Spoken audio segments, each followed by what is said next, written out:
Get started. We'll call the Common Council meeting to order for August the 18th. You could stand for invocation and pledge. Let us pray.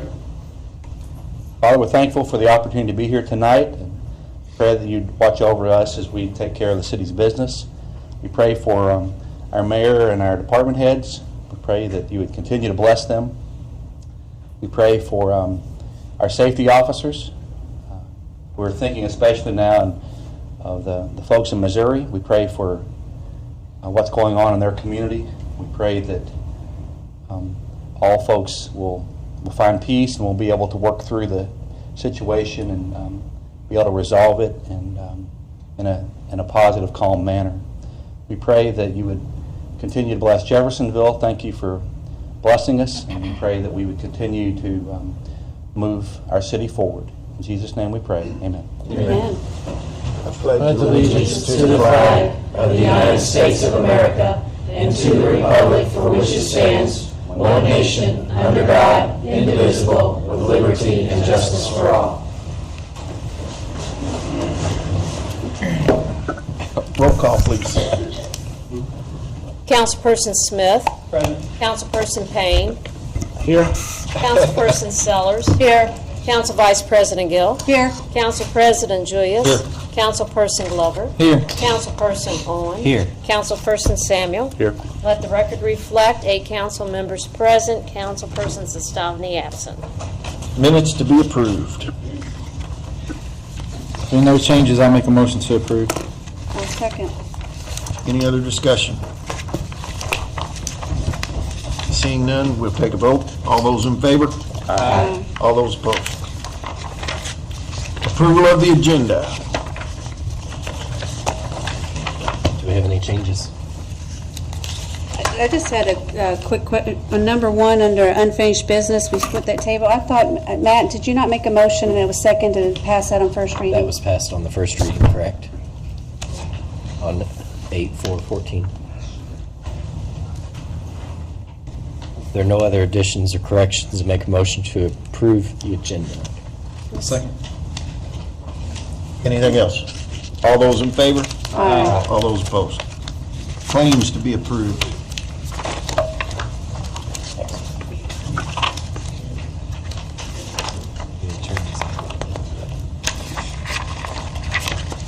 Requesting approval of $1,321,629.49. Does that include the hand care? No, I got 2 hand-carried claims. The first one is for $2,500. It's from HCC, the insurance company. This claim is back from January the 20th of 2011 that we just got. Amir just stamped. The next one is for $10,000, and it's from April the 21st of 2011. So it'll be a total of $12,500. And what are those for? Insurance claims, both of them are torts. That the claim, the insurance company has been doing an audit and found out these had not been paid. Do you have a new total, Amy? I do. $1,334,129.49. Make a motion to approve with the hand carry. I'll second. I'll be abstaining. Any other? I'm voting Comments? against, yeah, I'll be voting against the claims because I don't support the purchase of alcohol. I'll be voting against claims also because of purchases through Parks River State. Anything else? All those in favor? Aye. All those opposed? Aye.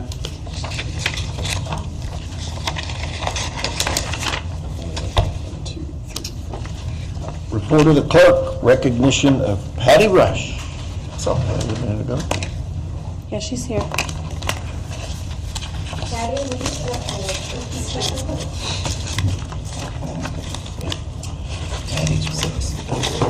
Get this in order. Take care of it. At this time, I'd like to take a minute and report, recognize Patty. Patty's given 20 years of service for the community, the county, and the city both. Patty's been a great employee to have, and At this time, I thought it was very appropriate, since she now works with the clerk, I'd like to give you this, Patty, and give gratitude presented to Patty Rush for 20 years of dedicated services to Clark County and to Jeffersonville.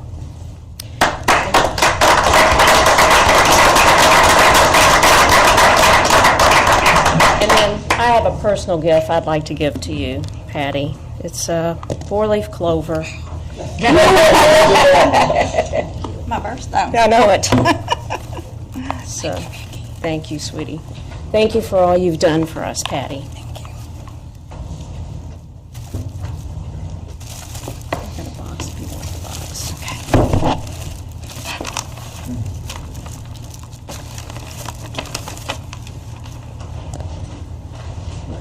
All right, we'll move along to unfinished business. Les Merkley, 2014 OR 38. We ought to be getting tired of this ordinance by now. This is the garbage one, right? Garbage. This is at the request of Councilperson Gill, and I believe she's had discussions with the street department, Stephanie out there. We're just trying to clean up the existing ordinance. In fact, there are actually 2 ordinances on the books. We are amending both of those per the recommendation of the street department. This is regarding garbage collection. There haven't been any changes. No, this is Motion to approve on the second and third reading. Second. Any other discussion? All those in favor? Aye. All those opposed? Thanks, Les. Amy Deering, 2014 OR 41.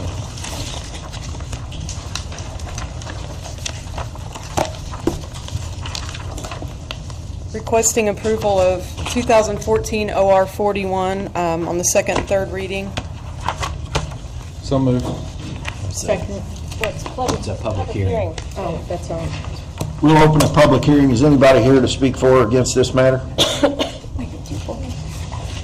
Seeing none, we'll close the public hearing. I restate my motion. Second. Any other discussion? I have a question. Yes, sir. During our Finance Committee meeting, the city engineer, I forgot his title, Andy Crouch,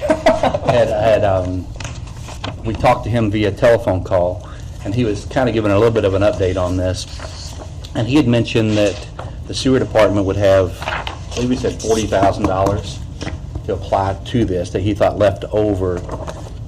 And I'm wondering if we should consider dropping this to $290, and then that lets the sewer department go ahead and have some skin in the game, if you will, towards this project, because it was a project that was originated by them, and then it came back to us.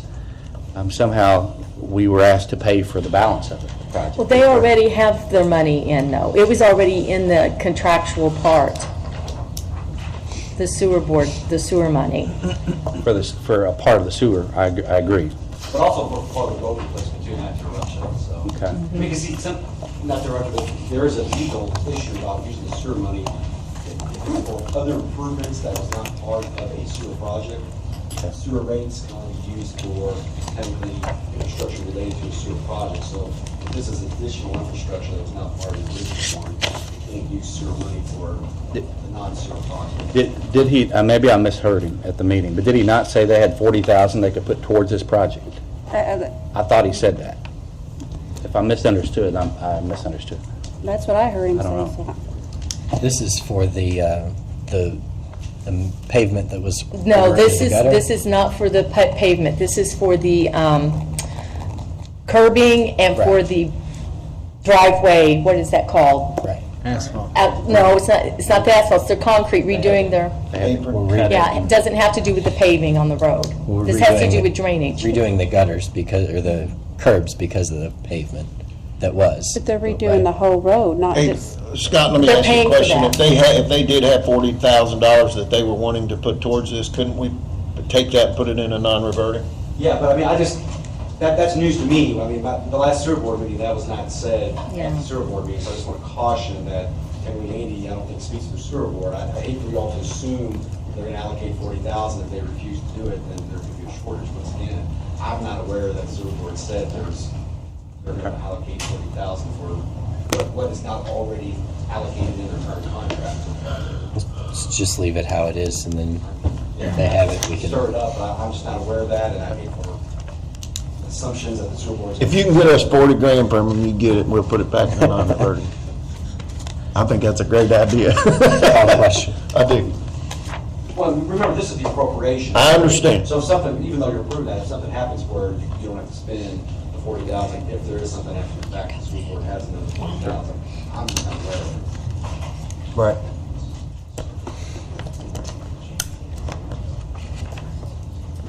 Any other discussion? We had a motion and a second. Yes. Do you need to know who did it? I made the motion. Connie, second. Oh, I second it. Connie seconded. All those in favor? Aye. All those opposed? All right. Thanks, Amy. New business, John Kraft. And this will be a public hearing. For the record, John Kraft with law firm of Young, Lind, Anderson Kraft, 126 West Spring Street in New Albany. Appearing on behalf of White Reach Development, I've been before you on this property previously, but when I was before you previously, there was a desire to rezone the property to highway commercial, and what has happened is there was a new application that was filed. It was taking, of the original parcels, it was taking 14 of these parcels totaling 7.7 acres, and rather than rezoning it to highway commercial, it was then being rezoned to C2. Ultimately, this took four different zoning parcels, four different zoning classifications, and taking those, and as a result of that, requesting that all of these parcels now be rezoned one particular zoning district. The result of this zone, by the request before you this evening, C2 would now put it in a position for commercial use. It would not allow fast food or drive-through restaurants. Also, the applicant within the Plan Commission meeting did agree that some of the auto uses, the permitted uses under the terms of a C2 would allow auto sales, would allow body shops, auto repair, and under the terms of the agreement or the commitment by the applicant, those auto uses would be the ones that are permitted uses, as well as those that would be granted by way of special exception. Those would be taken out of that C2 district, and as a result of that, there would be a deed restriction in any of these parcels that would be rezoned to keep those auto uses from going forward. This comes to you with a favorable recommendation. It was a 4-2 vote, if I'm correct, from the Plan Commission coming to you with a favorable recommendation. Your considerations are the same as when we had it before you on a highway commercial, and that primarily deals with comprehensive plan, current conditions and character of structures and uses, most desirable use, conservation of property values, and responsible development and growth. You might recall as well, when I was before you previously, there were some issues about the sewer interceptor. That certainly was addressed to the satisfaction that was necessary. When we were before the Plan Commission, the issue of a traffic study was raised. That traffic study has been completed, and certainly I think many of you, hopefully all of you, have seen that, the result of that. And I do have an individual from the Lockmuir Group with me this evening to answer any questions you may have, but ultimately, if you read the executive summary, which also was the conclusion, primarily it addressed the fact that with the addition of an eastbound right turn lane on 10th Street, as well as a traffic signal on 9th, that it could be accommodated satisfactorily. Also have Josh Hillman with me this evening from Jacoby Toombs and Lance. He can address which parcels they are. He's got a drawing, and I think it's also within your packet that comes to you with a copy of the staff report. We're requesting that 7.7 acre tract be rezoned now to C2, which would be large-scale general commercial. I'll address any questions you may have of me. I'll call on Josh, and then likewise, Lockmuir Group is here to answer any questions you may have concerning the traffic study. Thank you. How do I make this? Wiggle your nose. Didn't work. You didn't believe. Power button on this one. That goes along with it. Goes without saying. Yeah. If you look at this one. That would be Spring Street. That's Spring Street. There we go. Josh Hillman with Jacoby Toombs and Lands Engineers, 1829 East Spring Street, New Albany, Indiana. As Mr. Kraft identified, I would show you all a parcel map that shows what we're requesting as rezoning. You will see this being 9th Street, this being Indiana Avenue, 10th Street right here, Spring Street there. It's a little faded out. I don't know if we can fix that, but I think everyone's very familiar with the project area. This is the requested zoning. As Mr. Kraft also referenced at the last council meeting, as well as at not the last council meeting, but the last zoning request before the council, as well as at the planning and zoning, there was a discussion on traffic issues. As such, a traffic information study was presented or emailed out late last week. And as Mr. Kraft also alluded to, the traffic study provides a list of recommendations or guidance on construction. As you all are aware, the Redevelopment Commission has a infrastructure improvements project that is under design for this area as well, which includes the traffic signal at 9th and Spring Street. Will include intersection and signalization improvements at 10th and Spring. And will also, the development itself will take care of some of the infrastructure improvements that are identified on Indiana Avenue. So everything that's in this traffic study will be addressed as a part of the infrastructure improvements project through redevelopment. Josh? Yes, ma'am. Just so the public knows, because it was a big concern to us, the entrance that was only going to be 140 feet off when you come off the expressway, that's no longer being considered, correct? At this time, I don't know what is proposed for the intersection right off of Indiana Avenue. You were discussing, I think, a fast food restaurant originally proposed. I don't know that that's in the works right now to have that location be right there, because this zoning will not allow a fast food restaurant to be on that piece of property right there. So with that, the zoning doesn't allow it, so you won't see a fast food restaurant there. Driveway entrances will be per city planning and zoning requirements, and will go through the development plan process through planning and zoning.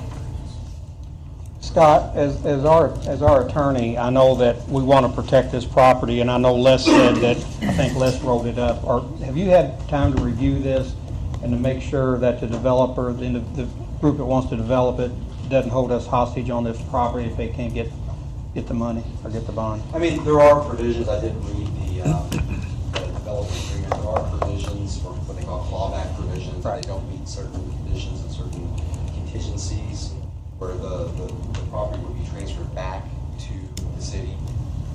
So I mean, there are those provisions, and even before there's transfer of property before the closing, there are duties of paying the money, the down payment, the bonds, and so forth. So I mean, there are those contingencies that I believe in the actual agreement that favors the city for protection of the city. Okay. Ms. Gill, before the meeting, you asked if the traffic study engineer is here. Nick Batto with Lockmuller Group is here to give you a small presentation on the executive summary or to address any questions, either or both, if that's what you all would like. Yes, please. Nick Batto with Lockmuller Group. Good evening. Again, my name is Nick Batto with Lockmuller Group. As part of our study that we started a little over a month ago, we collected traffic counts as well as analyzed traffic counts that have been done recently, and then we get a little better understanding of the proposed development to then use trip generation. So basically for a restaurant of X square footage, this type of restaurant, you can estimate how much traffic that restaurant would draw in. So we put that together, and then we make some assumptions of where traffic would be coming or going based off of the development. And those assumptions are contained there in the report. as part of the existing traffic, we take a look at how is the network operating today, and that is more or less our baseline. And then we look at how would the network operate with the development. And then our final task is to what improvements need to be made to bring the network back to its baseline, to make it whole again, so to speak, as a result of the development. Nick, can I ask you one question? In your summary, I understand that you're looking at the restaurants to come or the development to come and the existing. But did you all take into account, and I guess it's for my knowledge, and I read through it and I didn't really see it in there, of the closing of some of the exits, and that's going to be the main entrance, so it should carry heavier traffic coming in to that entrance to our city, and the traffic count? The scope wasn't necessarily for a study area that big. Now, we did talk with both the city and KIPTA to get an understanding of potential growth rates to use. And, we used traffic counts that NDOT's consultant developed as a part of the ORB project. But in terms of maybe a bigger study area such as that, looking at the bigger network, no, it was just 10th Street and Spring Street, and then a little bit to the south. Okay. I have a question, I guess a legal question. I appreciate the study. What legally, okay, they did the study. What binds us to follow the study? What I thought I saw was there'd be a one-way in on Indiana. So if it's approved, it's only a one-way from, if you're coming eastbound on 10th, coming into the city, right? You couldn't, if you're leaving the city, you couldn't turn left down Indiana Avenue, according to the study. Or that was their recommendation. So they made a recommendation. Do we have to follow it? Or how do we say how do we tie it up? These are just, you're right, it's a proposal or a recommendation at this time, unless there's other action taken by. It's my understanding redevelopment will accept these recommendations, because assuming that the property is rezoned, the next step is this will have to go back before the redevelopment commission, and it's my recommendation that the commission then amend the development agreement that they have approved previously, because it includes a plan that was based on the rezoning that was previously turned down by the council. So they're going to have to shift the layout of the plan of the proposed development. That's going to require an amendment to the agreement, and I would assume at that time that they would incorporate the results of this parking results, or I keep saying parking, traffic studies or recommendations. Is there a way, assuming that this is approved, is there a way for us to say it's approved contingent on you following the guidelines of the plan? Because the traffic was an issue that I know we brought up, and so we got a study. If we just blow the study, it kind of seems like it doesn't make sense to have gone through that. Defer to Mr. Kraft on behalf of his clients whether or not that would be something that they would voluntarily agree to. I don't believe it's something we can impose on the applicant. They voluntarily agree to it. We can make that part of a written commitment from the standpoint of following that. And of course, ultimately, there's going to be a development plan that'll be presented to the Plan Commission, and development plan likewise is going to have to take into consideration this traffic study as the development plan is presented to the Plan Commission. But looking at it from the standpoint of we will agree, but ultimately the development plan has to be approved anyway, and that can also incorporate that traffic study as well.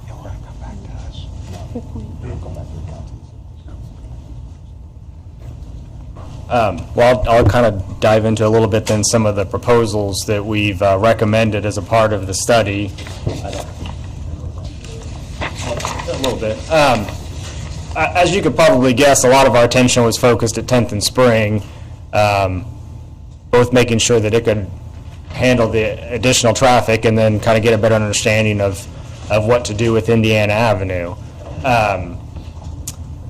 And ultimately what we proposed is to utilize Indiana Avenue as a right-in for eastbound traffic only.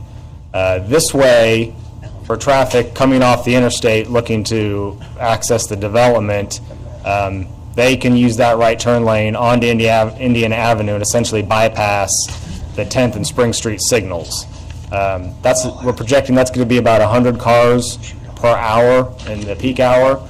So it makes a substantial difference, and it really is a key to allowing that 10th and Spring Street intersection to operate appropriately. We looked at, well, could we allow more movements into the development on Indiana Avenue? And our biggest concern is to allow that would be the westbound lefts off of 10th Street.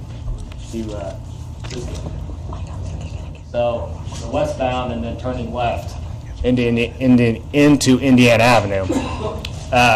It's basically a safety concern at the forefront. Those left turn movements, it's a pretty big intersection area because of that fifth leg, certainly bigger than a typical four-legged intersection.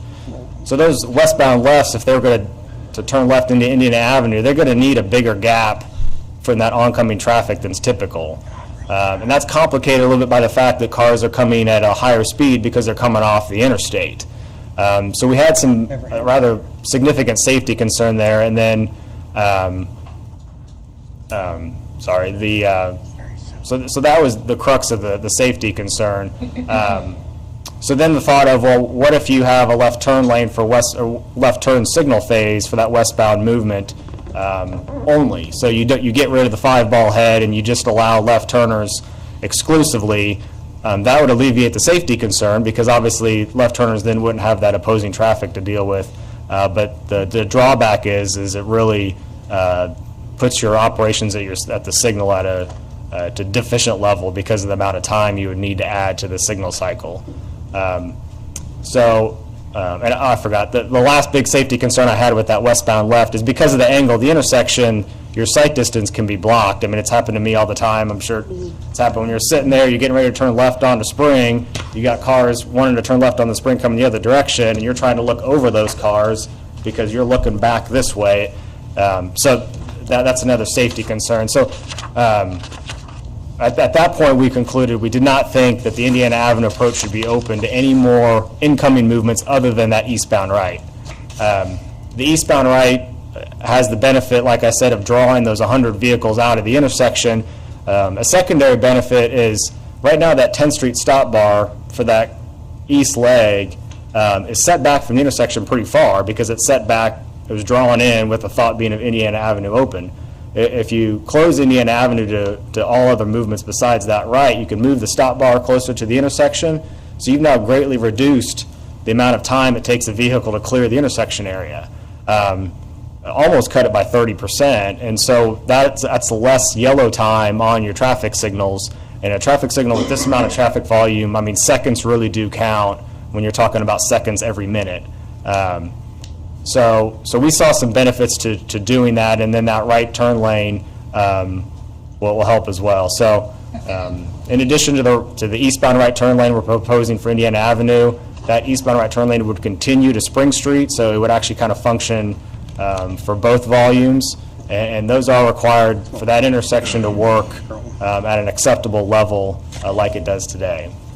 The traffic signal at 9th and Spring would have opposing left turn lanes, fairly short, enough for a couple cars to stack as needed, so through cars could go around. So other than that, we do not see any other operational issues with the other intersections. So that is pretty much the description, I guess, of the proposed improvements. Is there any questions? Anybody have any other questions? Thank We you. have to, we're going to open this up to a public hearing. Okay. Is anybody here to speak for or against this development? Seeing none, we'll close the public hearing. Make a motion to approve 2014 OR 43. Second. Any other discussion? What was the number on that? I didn't. 43. Yeah, I'd just like to say that I was probably one of the most outspoken dissenters of the previous zoning request. I do support this. I think it's going to be a lot better use of the land, better traffic. The traffic study justifies that, so I do support this rezoning. I would, I'd ask the question, are we able to have the developer tie it to that plan? I thought I heard them and their attorney say, yes, we will agree to that. Is that sufficient? Yes, I mean, that's we're- part of the record. Yeah. that- Yes, we will, and of course, Written yeah, commitment. Okay. we'll do it by way of written commitment, and again, it'll come back to the Plan Commission as it relates to development plan to address that issue as well. Thank you. I'm good. Yeah, and I know in the traffic study, it did answer my questions on that. I had some traffic concerns, but not only that, but safety issues, so I appreciate that. Any other discussion? All those in favor? Aye. All those opposed? All right, thank you. Thank you. All right, Jasmine Booker and Christopher Booker, and I think Angela is here as well. Matt was ready for a fight. Ready for a fight. The room is so big, man. Yeah. Track is that that goes through there? Railroad track is that that goes through there? They're gonna be able to get that opening across there?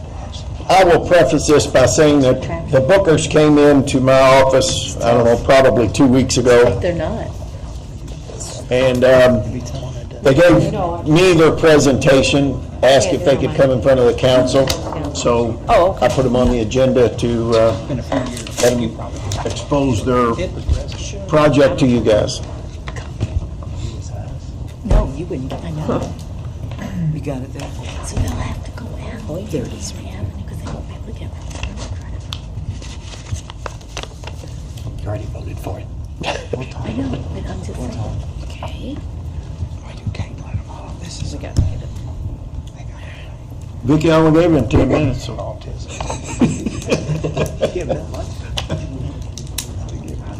Jamie, Time started, yeah. is there a reason why these two aren't coordinating with this? Oh, no. She's serious. I just hate going. 9 minutes left.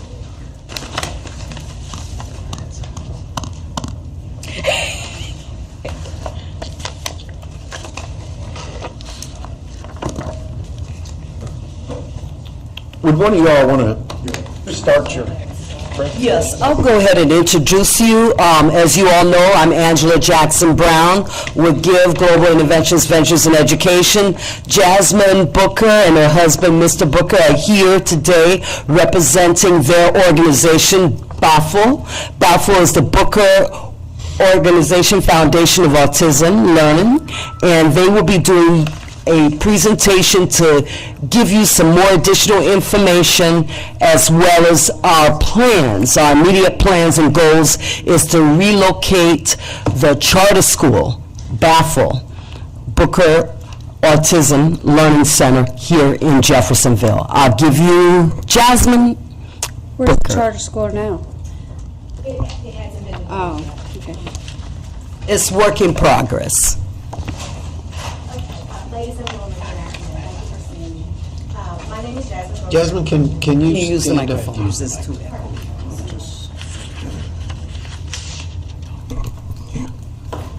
Can you hear me better now? We can, thank you. sir.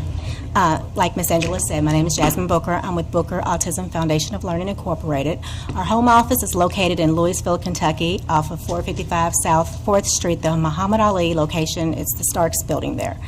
We just acquired that location a little over 45 days ago. So to answer your question, Ms. Gill, it is a work in progress. Okay? As you know, our society has many cultures and languages and lifestyles that make up our world that we so desire to live in. And what our organization wants to do is we want to improve and cultivate and collaborate with other community members in providing a program that is structured around visual arts, education, and music. We at BAFL, we believe that art is an essential part of everyone's lives. It's a thriving part of our communities. So we want to be able to apply things just as simple as paint, musical instruments, theatrical improvisation to individuals that are on the spectrum for autism. BAFL's Art is Education initiative is one that is going to give an opportunity to honor the extraordinary accomplishments of an ASD individual. We want to continue in sharing their exceptional talents with the public through live performances and exhibits of their work, which in turn will inspire other ASD individuals to come out and be a part of our organization. Our foundation not only allows the higher functioning autism spectrum disorder individual an opportunity to express their inner selves, but it's a more positive way in which it helps to keep them on what we call task, keep them out of our judicial system. A lot of individuals, especially the younger, like teenage kids that are on the spectrum for autism, they're easily falling in between the cracks, if you will, misunderstood, simply because they don't know how to communicate effectively.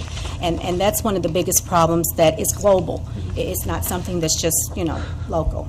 So one of the things that we wanted to do in giving back to the community is to have a charter school that will take those talents of those individuals and do it productively. I have experienced firsthand how the program has been able to change the way an ASD individual is perceived. Most individuals display their communication best through visualization and gestures. They may be on the spectrum for autism, some people of whom don't even know really what makes up autism. If you're an individual that has OCD, or you have an acronym of ADHD or ADD, Tourette's syndrome, Asperger's, these things I'm pretty sure you've heard from one time or another. That's what makes up an individual that's autistic. So in essence, to make a long story short, we're wanting to put a school over here that will harness those types of individuals and be able to turn it into something positive and productive. And we want to have a school that'll be able to do that for ages 6 through 15, starting out. If we see that it's taken off, we'll excel it and go to 12th grade. So, does anybody have any questions? I'll just make a comment. I work at an agency that has a group home for teenage boys that have this. It's a new program for us. We've had it less than a year, and it's I agree with everything you're saying. Yes, sir. As far as the things this can do. I'm just curious what you're asking from us, and what are you asking? Okay. Well, for starters, you and I both know it takes a community together to be able to put something of this magnitude in place. It takes donations, it takes funding. It's kind of like the biggest factor right there. It takes collaboration to ensure that this takes off and goes the way that we need it to go. And those are things of which I'm seeking your assistance and help. It takes connections, obviously. I'm not a resident of Indiana, so that's been my biggest challenge, is starting to acclimate myself more with how things operate in Indiana. Our medical doctor, his name is Dr. Muhammad Mian, who unfortunately could not be here at this time. He's already established in your community. He has a practice down at Wellstone Medical Center. He sees children, teens, and adults for various mental disorders. And that's where we currently hold our autism spectrum disorder parent groups the second Saturday of each month. We're currently getting ready to try to start putting it at one of the community centers just because we've outgrown his location, which is only able to hold 10 people. So that's where I'm starting at to go and move forward with what we're wanting to do. A really good way, I guess, for you to come to learn a little bit more about BAFL. This Saturday, we have a gala. It's our 3rd annual gala that's going to take place here at Kai's 2 off Missouri Avenue, which I'm pretty sure you know where that's at. Ms. Hain, the owner and proprietor of Kai's 2, is our platinum sponsor to get this underway. And we're very honored because this year we're going to be given a proclamation through your mayor's office for this event. So that would be a wonderful way for you to come and meet the other members of BAFL, the other doctors. Our biggest person of whom I love to brag about all the time, her name is Trisha Mann Grant. She's an actress. She works for Tyler Perry Studios, which is on the Oprah Winfrey Network. She will be here. She'll be a guest speaker. You'll have an opportunity to meet her and her husband, Anthony Grant, who also was with Tyler Perry Studios. So we want to extend that opportunity to each and every one of you, if you so desire, to be in attendance for that. When is the date and all that information on that? Is that on the paper? You've got an invitation. Yes, it's Saturday the 23rd at 7 p.m. right here at Kai's. And what I thought we would, when they approached me, I told them that all we could do is get them in front of you guys and get them some exposure. That's it. Vicki, can this information be sent out like on our City of Jeff web page or anything? Can we post this The only stuff? thing I can do is scan it in and put it on your Facebook page. Okay. Very good. And I can try putting it on your webpage too. Okay. We do. Would you like us to do electronic file too? Yes, ma'am. We do have it That electronically. would be cleaner. That'd be great. Yes, ma'am. I can have the secretary to do that first thing in the morning. That'd be great. That'd be great. Yes, sir. Yes, ma'am. Any other questions? Yeah, you said you're looking to open up a charter school. Yes, ma'am. Are you looking here in Jeffersonville, or? Yes, ma'am. Do you have possible locations that you're looking at, or is this just all new? You're just getting off the ground, or? Well, it's literally just getting off the ground. I have secured the services of a gentleman that works for Keller Williams Real Estate Agency. He's going to be helping me because he's more familiar with the area than I am to try to find a location. Okay. But I mean, our hopes is to put it in the Jeffersonville area because it's a central area for Indiana residents as well as Louisville students can commute over to a ground area where maybe even if they have to be commuted by Torque. So we're looking for somewhere that would help both sides. But our main focus goal is to put it in the central area where they're doing the development site right now. To help upgrade the area as well. Good deal. Will you be, I mean, with this, shouldn't, I hope you'll be going to like the Clark County Council, and you'll be going to the town of Clarksville and, you know, hit all the municipalities around us, because, you know, to get a big reach out and really get a lot of the other communities involved. Yes, sir. Yes. And in addition to that, I have already spoke with Greater Clark School Corporation. As you well know, with my GIVE program, I've done organic gardening and arts and crafts with the children in our Greater Clark School Corporation as well. So we're pulling from all directions, and if any of you all have any resources, we will really be appreciative, because I always say our children are our most precious resource we have as a community and definitely as a nation. So we want to be able to pull together the entire community from all spectrums to come together to make this happen in Jefferson. And there is a genuine need. It is. Sure. May I just close out and tell you one thing that you don't know about me? I have started a United Nations for Autism. It's a global effort that I have come together with a lot of different royalty and dignitary members that are wanting to be a part of this United Nations for Autism. I have been asked by a young lady that sits on the UN to be a part of the United Nations. BAFL will be the only, and I can proudly say this, the only autism organization within the United States that will represent autism awareness. So I'm very honored. Good. I have to toot that horn. So just so you would know that. Good deal. And I do want to add that she also is very closely connected to this, having children that are also in that spectrum. So this is a very, very personal journey that we want to be able to share this with the world. As you well know, I do the back-to-school giveaways as well as the educational resources. The reason why I started is the same reason that Mr. and Mrs. Booker are here starting their organization, to not just empower ourselves, but also other children that are in this situation, that are challenged, gifted children. Thank you. Thank you. Thank you.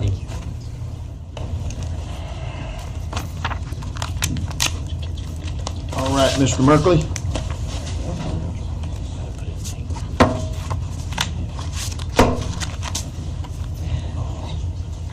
This is on Stacy Springs.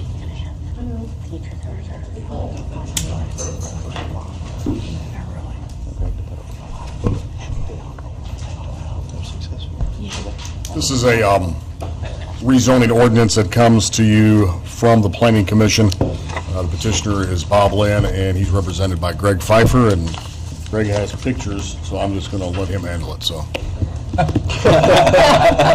Pass the buck. We'll try to be brief. Greg Pfeiffer with the firm of Applegate Pfeiffer Pulliam LLC, 428 Meigs Avenue, here on behalf of the petitioner. Jason, you want to put those, that one first. We're in the minority.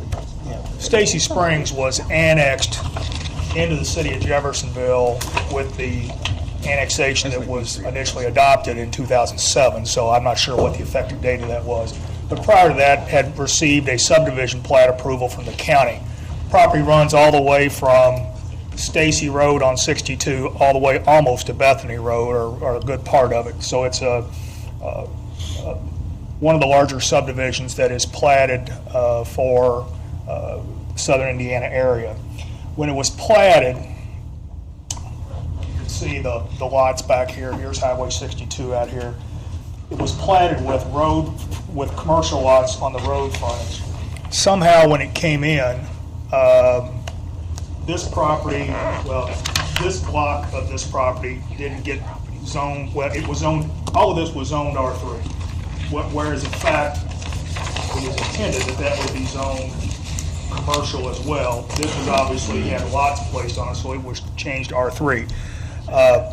Bob now proposes as a buffer for the road frontage, and with increasing traffic on Highway 62, which is probably only going to continue to increase, to convert that to a commercial use. And where's your plat drawing, Jason? What he has proposed, and this is the same area here, and you can see this is what was Lot C1, that's now Lot A, that's right on 62. That would be zoned to C2 like everything else on down towards Stacy Road. This is a parcel that is intended to wrap around that general commercial use, and Bob proposes to build mini storage units on that. So we have agreed to limit the commercial uses to what can be used on this parcel, to either the mini storage units, and then those would be developed subject to the conditions that were imposed by the BZA or the Plan Commission and the other zoning approvals that have already been obtained. And if not, then if for some reason that would no longer be mini storage units, the only other uses that it could be used for would be neighborhood commercial uses, which are much more restrictive than C2, so that the intended buffer would always remain for the other existing residential lots. I have drafted a zoning commitment that puts that into place. I find that I've got to make one tweak to it. It doesn't change anything that we've committed to on either of these two lots, but Jason has instructed me tonight that the rezoning actually includes this little strip that runs all the way down the backside of those commercial lots, and somehow when this was annexed, that little strip also became R3, and I think Shane has taken the position that you can't have a single lot with two different zoning designations on it, so we're trying to clean that up by this. So that's how you get this. You take these two lots, they total about 4.5 acres, and so the remainder of this little tail that runs down there is about 2 acres. And so we're proposing that tail would be C2 without any limitations on it, because it's intended to be added to those commercial lots as those are ultimately developed. Last thing I'll tell you is that the rezoning of that tail, and I told this to the Plan Commission and the BZA as well, will not operate to the detriment of any residential lot owners that will adjoin that. That commercial property will still have to meet all of the required buffer plan requirements and landscaping requirements that would be required under a development plan to be approved by the Plan Commission as each of those lots are taken down and an actual development is proposed. So we're not asking you to do anything tonight that would diminish the requirements to which this property will have to be developed pursuant to the city zoning ordinance. So, Jason, anything else to add? I did bring the front elevation. The one thing that the BZA asked, you see what was a 6-foot fence all the way around. They've asked that to be an 8-foot fence. We've agreed to that, and we've agreed that the Plan Commission staff can choose a different color besides blue for the roof. Thank you. So we'll see how that turns out, but we had no problem with either of those changes. I did not want blue or green. The only or reason blue. they put blue on there was because it wouldn't show up because of the trees that they needed. Lift up again. Sure. So what you'll see from this street, this is the only existing street into the subdivision now. And the only existing neighbors back here are a few lot owners. I think there's 15 lots that have been sold on the back side of this cul-de-sac here. There are no existing neighbors to this property now. Bob's taking all of that risk, and the folks will know if they want that. But this is the front elevation, and as you can see, they're proposing everything that will be visible to the exterior will be masonry or brick, and then again, the privacy fencing will be increased to 8 feet, and then we're meeting, or near, the only thing we didn't meet was some of these lower area plantings, because the site's not conducive to meeting what your ordinance requires. But the trees, it's going to be a heavily treed site, and it should be as attractive as these types of uses can be, we think. You're not gonna put chain link fence, or you're not gonna put barbed wire across the top part? No. At 8 feet, we won't need to. Well, if the planning commission gets to pick the color of the roof, I want to pick the brick color, I'm not going to vote for this. Just to catch everybody else, I know everybody saw the email, but originally the residents of Stacy Springs did have some concern over this. We met on 2 different occasions with Mr. Lynn and myself and the residents, and we've come to these agreements here that they feel that they're comfortable with, and they did put some restrictions in there that what they wanted with that front lot. They didn't want to see gas stations, liquor stores, things that were going to be detrimental to their neighborhood. And Bob has agreed with the residents of the neighborhood to put up some signage back there, which we're totally left out of. That's a gentleman's agreement between the developer and the residents. So just from my perspective, I think the residents are okay with this. And is it, are you satisfied? Is it in writing or something that? I have the letter from Mr. Lynn here that outlines what he's going to do as far as signage. This was discussed with the residents. They know exactly. Actually, he brought them in the process of letting them pick brick color and stuff for their entrance sign. So this is, this is taken care of. This was the next portion, just the restriction on the front lot that was going to stay C2, which would restrict it to no gas stations, no liquor stores, anything like that. No bar, nightclub. Right. Yep. We also need to open a public hearing. So we'll open the public hearing. Is anybody here to speak for or against this development? Very good. We had a lot of planning and zoning. I'll obviously speak for it. Bob Lynn, New Albany, Indiana. Are you speaking for or against?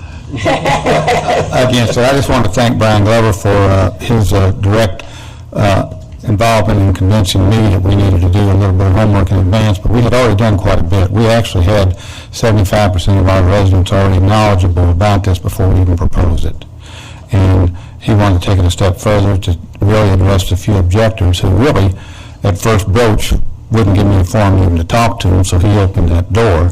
And the response I made was kind of good, because then they learned that everything we planned was well thought out, that was going to provide a buffer between them and the commercial, and it wasn't going to have any of the horror stories that they've associated with others that they were fearful of. So I think if everybody would spend more time to do that before they bring something to you, you'd probably have a whole lot less contentious. We agree with that. Rooms. We appreciate you doing that. Thanks for taking care of that. I think I've said that before. All right, anybody else?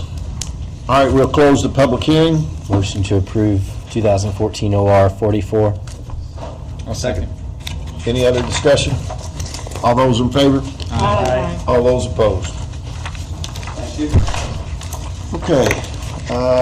Greenway, I put on the agenda, and in your packet, you have the development agreement between, really, it's Clarksville, Jeff, New Albany, and the Greenway Commission.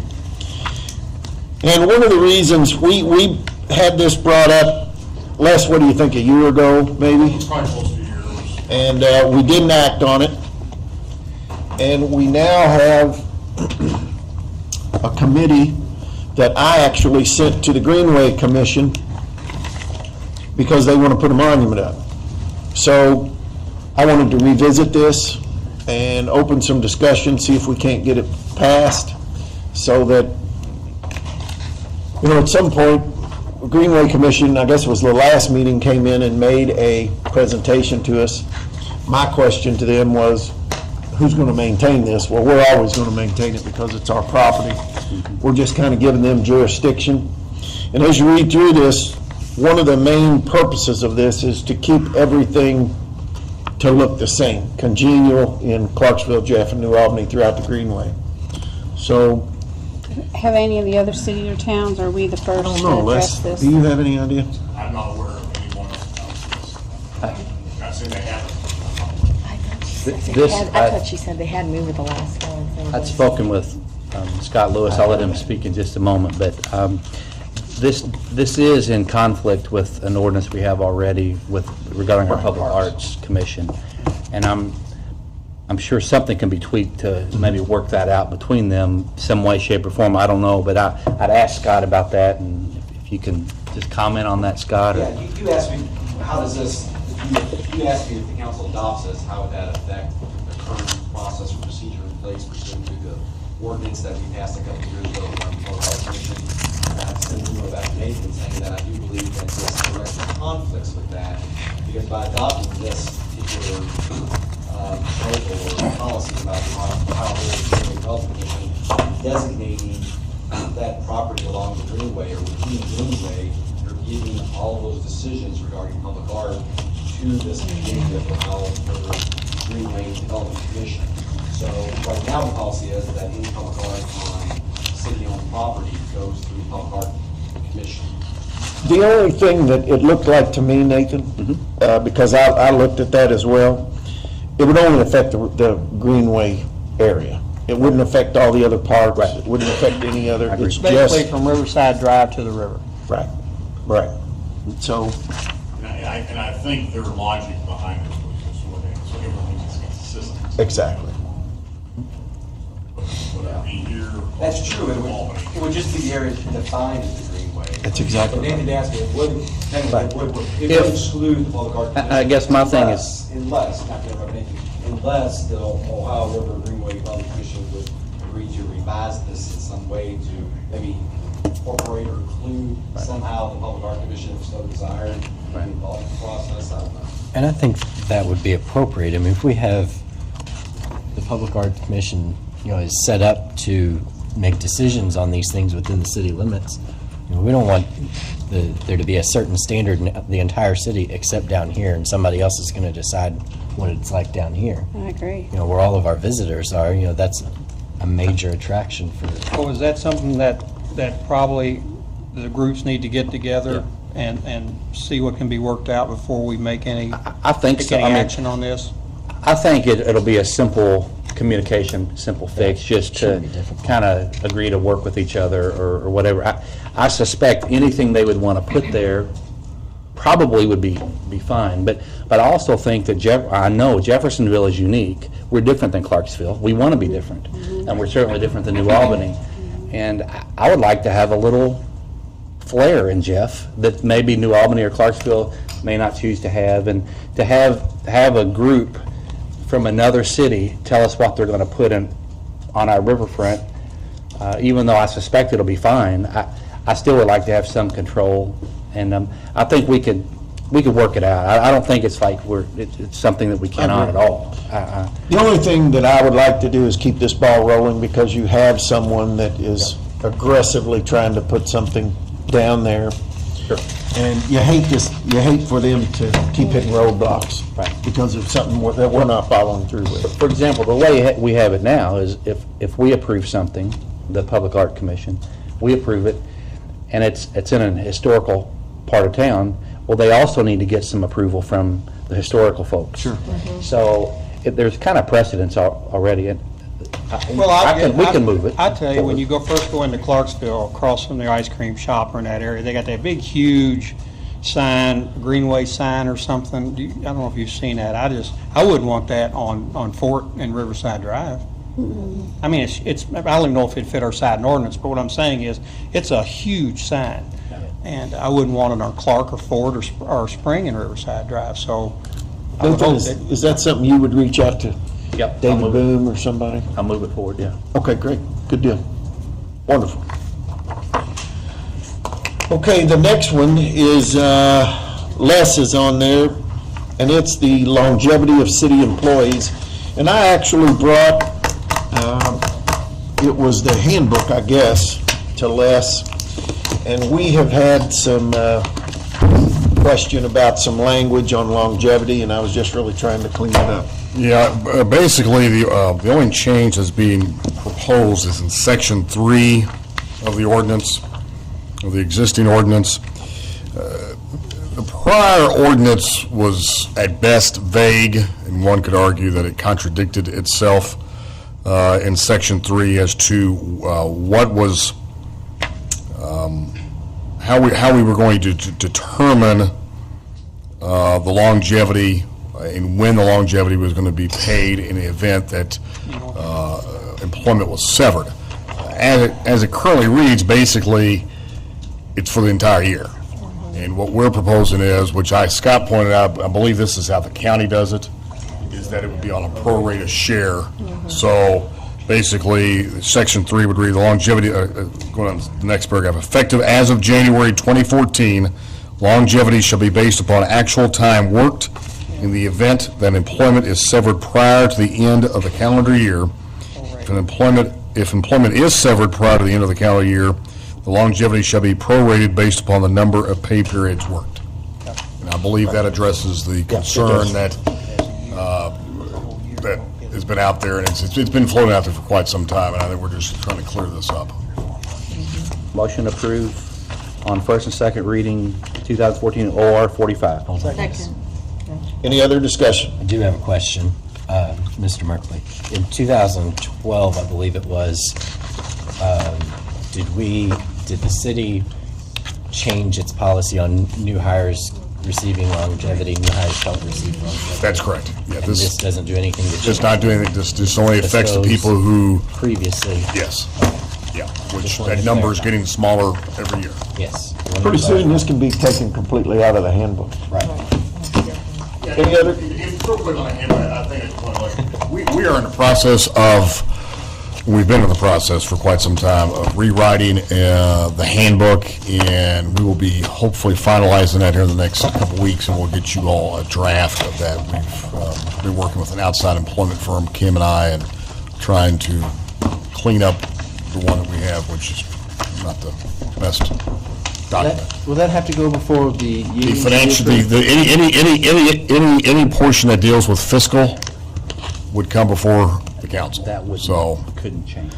yeah. We would have to change it. portions. Right. Anything else? All right, all those in favor? Aye. All those opposed? Good deal. First and second. On the first and second, yes. City Council Attorney report, Scott? One thing real quick. The sewer board is thinking about having they're talking about doing a workshop meeting potentially this Friday. They recently hired a financial consultant to go over their financial situation, go through the numbers and do a report. And they wanted to invite the city council, but before we scheduled an exact time, I had suggested to them, I think originally they wanted to do it early in the morning, but I said, let me come back and talk to the council to see, first of all, if you all will be available at all this Friday, but also what would be a convenient time. I know a lot of you all have day jobs, and we didn't want to try to schedule an inconvenient time without coordinating with your calendar. And then if it doesn't work, they can pick another day. They just propose doing something Friday, the 22nd. I'm good Friday. Nathan prefers. I can't do it Friday at all. I can't do it Friday either. What? I do. I'm available. You're available. What about you, Mike? That should be. Lisa? I do have a 1 o'clock. Don't we do it in the doesn't morning, matter. early? Did it in the Like a morning. coffee or something? Like 9, Well- 10? I've got a meeting here with Kim at 10. Yeah, if we do it like early, like a Nine. coffee at 8 or something, or 9, he said, well, what time? How early? 9 would be good. So I want to do, 9 o'clock, okay? Like I said, How long of a workshop are we talking? Hour, half hour, 45 minutes, 3 hours? It's going to be a presentation. 3 days? Basically, they're going to have a financial consultant. I don't know how long the presentation's going to be. I can make it for an hour. That means 2.5 hours. Usually they do more than an hour. I don't want to Gonna be donuts. Sure. Coffee, donuts. Sticky Can I bones or something. ask a question? Are you all gonna have somebody there taking notes? Yeah, they'll It's just going to be a have, presentation. They're not going to have votes or anything. I'm not kidding. I can be there just to jot down that. You say 9? That's all it's going to be, just a presentation. 8:30, wrap up by 10? Well, I think the sewer board, if they said every good morning, the 2 members said no earlier.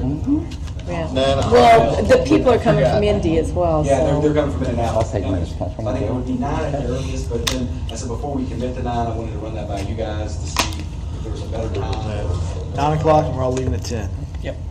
With that, 9 o'clock, and we're all leaving at 10. okay. So I just wanted to say, give them the green light That for works. 9 and invite you all, and, That'd be good. okay. Make sure you advertise. Again, for the record, I'm not available anytime on Fridays, so I will not be here. Okay. Scott, did any, or Les, did any department heads sign up? Nathan gets my sticky notes.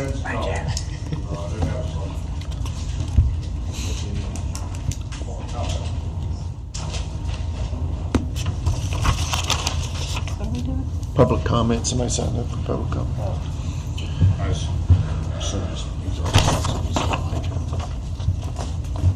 John Kraft. John Kraft's already spoke. Mike Hutt on signs.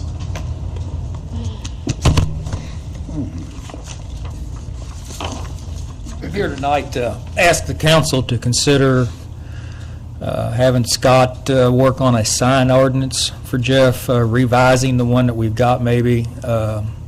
What's brought this all about is the two semi-trailers that are sitting out here on 10th Street with political signs on them. Nothing to me screams redneck more than to see something like that. And 10th Street's beginning to look like Dixie Highway. And I think that with the sign ordinance that would apply to political signs, it's time to do it and get it done before the first of the year, before the city elections come along. For your information, the big trailer that's up there with the prosecutor's sign on it, that was in Clarksville, but Clarksville sign ordinance banned it being out there. It was on Veterans Parkway, so they moved it over on down the street from their park. Does that one have tags? Because I know this one down here has no tags. I don't think either one of them have tags. I'm not for sure if they've been approved for highway use or anything else, but when they moved it, it got vandalized. It was on Potter's Lane. So then they moved it over here to Jeff.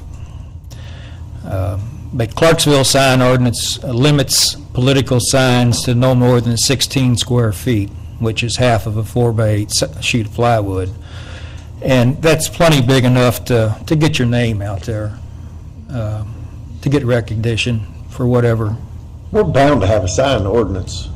Can you pull? Well, I just spoke with Les, he says planning and zoning. Well, yeah, we two issues here. We do have a sign ordinance, and I've talked to Shane, so whether or not. But also at the same time, we're in the process of refining our sign ordinance. In fact, we have a moratorium on billboards, and also a moratorium on heat lights. Shane's working on it. I will get with Shane and see what happens. And Les, do you think you can address the no tag issue? I don't know how they're moving these when they don't have tags. I mean, it's a trailer truck that has to be moved somewhere or another. Police issue. I'll check with the chief. Thank you. As I understand it, our sign ordinance that we currently have does not apply to political signs, that they are exempt from it. I think it allows a provision for political signs for a period of time, but doesn't define what a political sign is. Well, I don't want to speak to what we do, my opinion. Well, I just think it's time to clean up a little bit. Thanks, Mike. Thank you. Thanks. Okay. That was all the public comment we had. We'll go council comment. Mr. Smith? You know, this is the second time in a short period of time we've been addressed by U-Store type facilities. I think one of them may have been off Middle Road last year. Do we need to, or should we look into coming up with a standard, and I don't know what we can or can't do, but come up with a standard on a facility that if they're going to build something like this in the city, it requires maybe a certain fence, a certain height, a certain color, et cetera. Is that something that we need to put into motion, or do we want to take each one of them as we come along? I tell you, with especially in East End, with the amount of employment and stuff that's going on, I think that's driving these historic buildings. And I think Brian did a good job, and I think they worked it out, but I don't know if the last one got worked out. So I just wonder if it's something that we need to, as a council, or send a message to planning and zoning or whatever to come up with some type of standard, or is it something that we don't need to even touch? I don't know. The only thing that I would caution, if you put a standard on it, then you're almost allowing it. Right now, you have to get it zoned with a variance, and it has this process that it has to work through. So if you put a standard on it, then you're basically saying, we're welcome to it as long as it meets this standard. Correct. So I would. I mean, if we're comfortable with that, I mean, we may not have another one for 6 years, or we may be inundated. This is the third one in my district, I guess, in a year. So it's coming about. So I'm just saying, if we put any type of guidelines on it, then we're basically saying we're open for business as long as you meet these guidelines. Now, you have some say in where they go, how they look, what we expect, so on and so forth. At what point can we turn something down because? This is the first one that's been approved out of the three. The zoning comes to city council, but other than that goes to planning and zoning and then Board of Zoning Appeals for any variances. So it's really planning, if it's zoned correctly, it'd go to planning and zoning and then maybe BZA if they have any variances. I mean, how long, we did this on apartments, 5, 6 years ago, but, I mean, how long, something's going to come along we may not like, but just because we don't like it doesn't mean they cannot necessarily build it. Correct.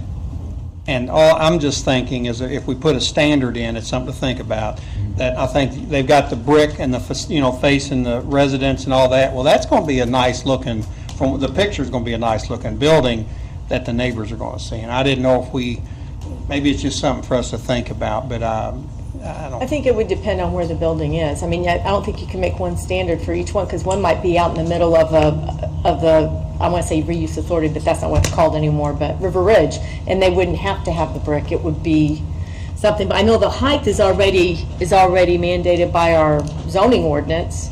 I don't think we have anything for colors, but landscaping and all that is. Shane's he believes it should be used in a way as a buffer between the one zoning classification.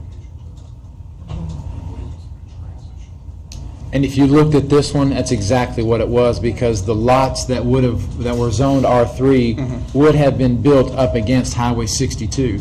This actually gives a buffer to the houses that are already built between 62. So it made sense. I understand exactly what you're saying, because you almost get put in the position that we're the one kind of choosing whether we want it or not. If we start the choosing, I don't know legally, I mean, there could be a potential, but I just want to think about it and throw it out there, and if it's something we want to take on, fine. If we want to do it individually, fine. I just don't know how long we can just say we don't like that, and the developer's going to say, okay, they don't like it, versus, well, just because you don't like it doesn't mean, I don't know. Anyway, that's it. Thank you. A couple comments and questions. I talked to Mr. Merkley about redevelopment as it relates to some state statute changes, and there's a financial report that was supposed to come to us by August 1st, which we needed to approve on or make a motion on and send up to the state by October 1st. And is that something that's going to come to us sometime soon? That report was done. It wasn't done before the last redevelopment meeting in July, but it'll be before then. It is the same report you did last year, except this year they're requiring more detail. Yeah. And then also related to redevelopment and about the marina. I have a question. I guess there's two things here. One is, I know we're looking at building a sports building through the Parks Authority, and one of the questions or concerns that are slowing it down is getting a current wage scale. And we should have one in place. Do we have one in place? I thought it was in court. I thought we have an old wage scale, but it was brand new meeting. Yeah. Oh, it's completed? Okay, great. Should be good for 3 months. Okay, good. And then also related to the marina, I know, I don't understand how you have a bid come out before all the permits were approved. Has that project been approved by the Corps of Engineers? Do we know what's been approved and what not approved related to that project? Not received the final permits.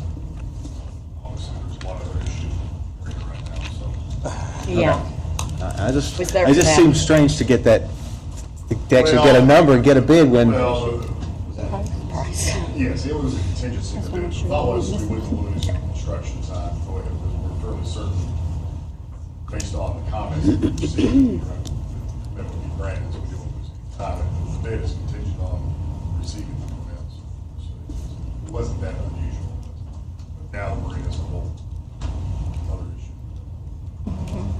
Les, to go on with that, I called Jorge, just so everybody knows, but I guess after the bid opening, and I discussed that with him quite a bit. And the thing that caught me was the jetty was not part of that bid. So that could add another $1 million to it. Yeah, and I support the idea of the marina. It just seems strange to, you don't know what it encompasses until the permits are all done, so the numbers, are the numbers valid? It just seems kind of strange. Well, I mean, I think it's our belief that it's going to be as presented. We don't believe we're going to change anything. But in regard to the marina, I anticipate there's going to be some discussions with the council as to what direction we go based on the bids versus the engineer's estimate. That's all, thanks. No comment. Engineer's estimate, not attorney's estimate. Wasn't Or council's estimate. Wasn't the council's estimate either. No comment. Ms. Sellers? Yeah, I put some things on the table. Mr. Hinderzaw from Center for Lay Ministry called me this afternoon, and he wanted to invite us. He said, Margaret Morton called me, and she said, you'd be a good person to get a golf team in. And I said, I've never played golf in my life. So I said I would bring it to the rest of the council and see if anyone was interested in getting a team together to play for Center for Lay Ministries. And then also, there's another piece of paper where they would like for us to attend their annual meeting, which will be on September 15th at Faith Lutheran Church. So he wanted me to let you all know that you were invited and he would like to see you there. And then also at our budget meeting, we discussed having our budget meetings. And I don't think we've talked about that yet. And we want to have them, we've talked with Amy, and make sure I got the dates right, because I did not put it in my calendar, but we'd like to do it the 22nd, 23rd, 24th, and then I was just thinking the 22nd is Parks meeting. Of September? That's Parks Authority, so it'd have to be the 23rd, 24th, 25th, and then the 29th and 30th. Now, is that evenings, like 7 p.m.? It'd be in the evenings. Well, we can decide on time. I'm just letting you all know. We can decide on a time, but we want to go ahead and advertise for all of the dates because we might not need them all, but at least already be advertised. We had said 6 o'clock, Mike. Okay. Yeah. So that's September or? September. Okay, because when is the? October. When do we have to have the actual approved budget? The hearing will be October 6th and adoption October 20th. Has to be the second meeting of October. Yeah. Yeah, this seems later. And that just doesn't give us much time Doesn't to usually to seem tweak sep- and get it back to the administration. Usually we take care of it, well, because we don't have any meetings that month, so we would have to do it the first meeting in October. I mean, it's a 5 Monday month, September, so we have a little bit more time, 6th. So the 23rd through the 25th at 6 The p.m. 29th and the 30th, yeah, 6. What? So 23rd, 24th, 25th, 29th, 30th? What time? Because I got to make sure. 6, we said 6. That's fine. 5 days. We're going to be sequestered. Here. And Vicki, you can send out your invite that you do to us. That we get that alert. Did you get your budget notebook? Okay. This room, I'm not sure if it's going to be available for every night of that. Don't you mean? Yeah, that would be the 30th. We might have to move it that night, if we need it. What we usually do is if we have certain meetings, we always make priority for you first. So if nobody comes in and asks, this is the priority, and then we'll change. I can at least get the advertisement out then. Actually, planning and zoning, is it the 4th Tuesday of the month? So it's the last Tuesday of the month. Is it always the last Tuesday? Is that all you had? Okay. I just had a couple things. Of course, you all know, since our last meeting, we had the National Night Out. Each neighborhood was very successful. We had a lot of attendance, and I appreciate the council members that did go to as many as they could. And I also want to publicly thank City Services. I know Board of Public Works, the Street Department worked hand in hand with the neighborhoods, and the Police Department and the Fire Department. I know they had to block off some streets, and I mean, a lot of them were in the parks, but they were very successful. We had a lot of attendances in 22 neighborhoods. So I wanted to publicly thank the city for your cooperation. Les, if you can pass that on at Board of Public Works Department head meeting, we would greatly, greatly appreciate that. And also, I just wanted to commend the Jeffersonville Fire Department on their quick response and their heroics. They had a apartment fire on Howard Avenue. Unfortunately, one of our firefighters were injured, but I guess he's doing okay. Mike, have you heard anything? Yeah. But I do know that there was multiple rescues, and because of the quick response, our fire department saved some lives, so I'm very proud of that, and I just wanted to publicly thank them for that. And that's all I have. Just real quick, do we know where we stand on our fire truck and insurance claim? I mean, it was hot and heavy there for a couple months, and we haven't heard anything. I know that, I know the truck committee went to, They went down I'm there. saying New Orleans, I may be wrong, and they. It's just north of New Yeah, Orleans. they went through everything and made some adjustment changes. Okay, all right. And they're all within the contingencies, and everything is, everything is good. Have we got our insurance check back from that? Oh, yeah, it's already done. Okay, good enough, that's all I got. Mr. Owen? Just wanted to echo Councilperson Gill's comments to the fire department. They were on scene 3 minutes and did pull 3 people from that building who probably would have been a lot worse off if they'd not been there in the time that they were. So, major props to the fire department. That's it. Mr. Samuel? Just an appreciation to the FOP because the Little League World Series that the girls softball team was able to go out to, they contributed in a significant way to help the families go. And they helped every family, and it's very commendable. They don't get too much attention for that, but I just want to make sure and express appreciation to our police for their input on that. And then my last comment, I'd just like to congratulate our own Les Merkley for his jumping Yes. head first into an engagement. Yes. And Les will be married. Speechless. Just stay that way. Dennis, Vicki Conlon asked me to mention that our meeting that's first one scheduled for September, because Labor Day is on that Monday, it needs to be kicked to the next Tuesday, 9/2, September 2nd. So she wanted me to make that announcement. All right. Is that all you had, Nathan? Yes, sir. Thank you. Last meeting, Ed, you had brought up that the police station and Allison Brook Park were not zoned correctly. I did get to Shane. Looks like the police station went through the procedures, but Allison Brook Park did not. It is C1. He says it needs to be switched to S1. My advice to the council is, as a Parks Board, we had said that, are we ready to take that park over?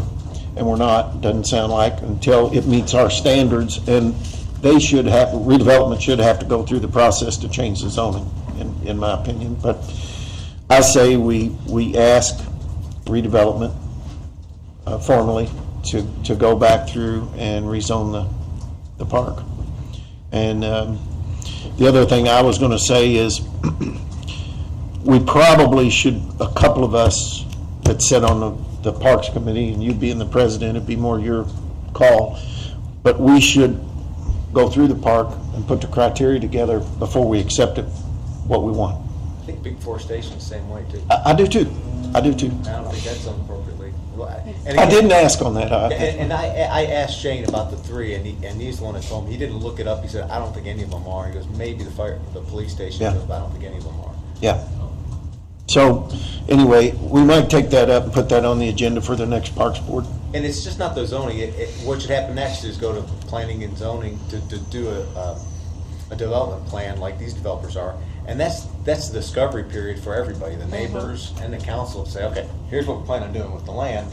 Then that way, during the process, there's not all this contention, like what's being put there, how's it gonna look, what kind of buffers do you have, how much does it cost? You kind of discover a lot of those in those public meetings. Okay.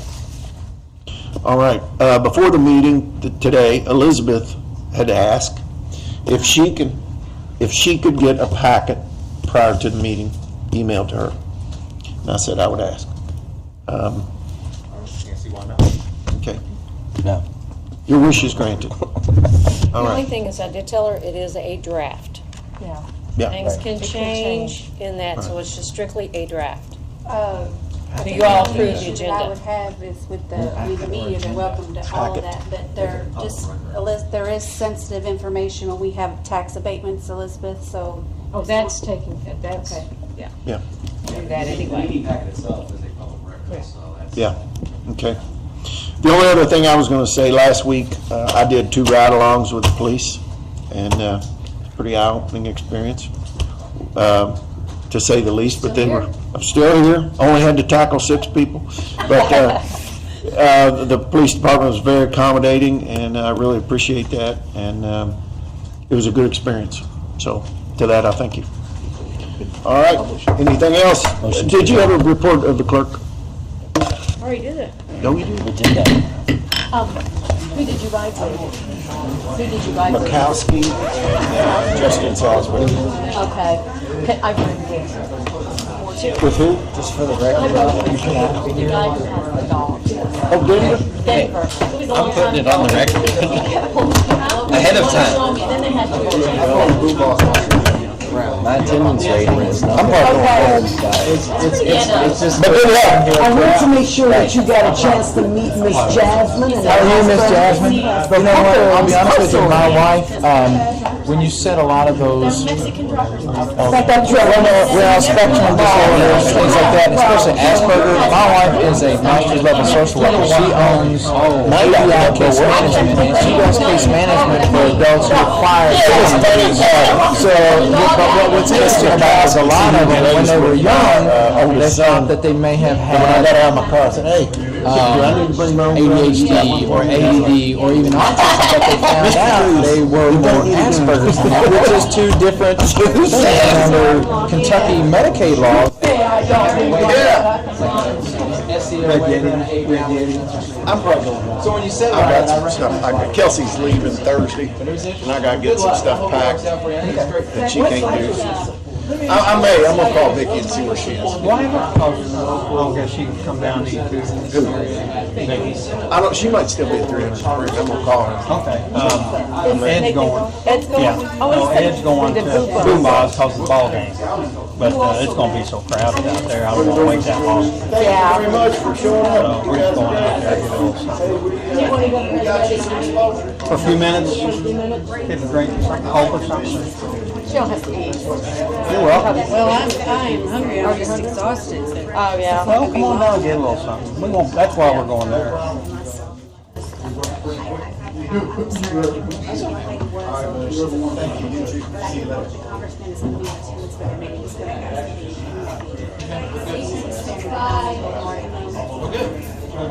If you got that, then good luck to you.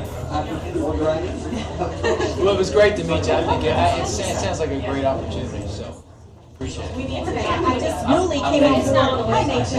Appreciate what And they got this new child with us. And that is at IUS. It's nice to meet you. Good luck. Keep us informed. I mean, let us know kind of some of your milestones and maybe some of your roadblocks along the way. It may be interesting to kind of hear about it. With Kelly Williams. Yes, there's a gentleman. Good luck. Yes, sir. Mark Webb. Oh, nice to meet you, Mark. Heard a lot about you. Yeah, well, what can I do to help you beat David Evans? Well, word of mouth.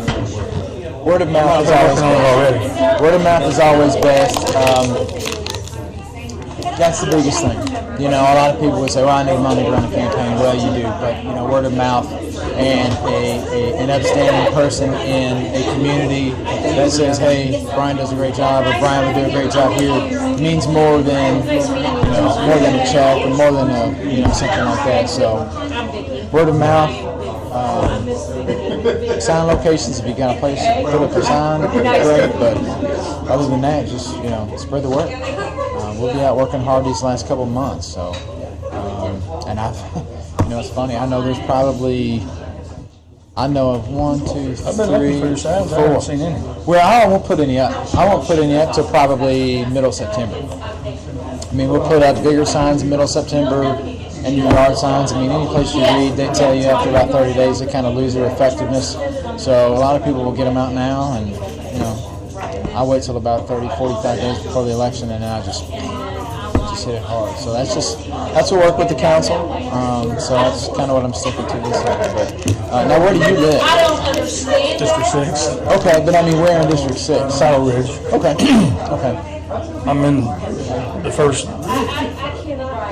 Sunrise Circle. Okay. You come up the hill past the apartments, first street on the right. First street on the right. So I'm back over there. I can put a yard sign up. It's not going to It'd be in a cul-de-sac, yeah.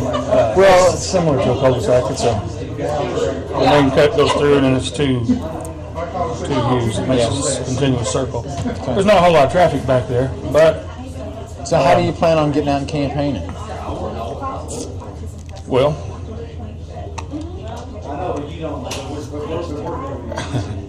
I still need to talk to Mike some more about it. I'm thinking the best thing for me is to go at large. Okay. District 6 is so discombobulated, spread out all over God's green acre. For me, having been across the street and practicing, by the time the election gets here, 18 years, I've seen thousands of people from all around Jeffersonville. I agree. So I would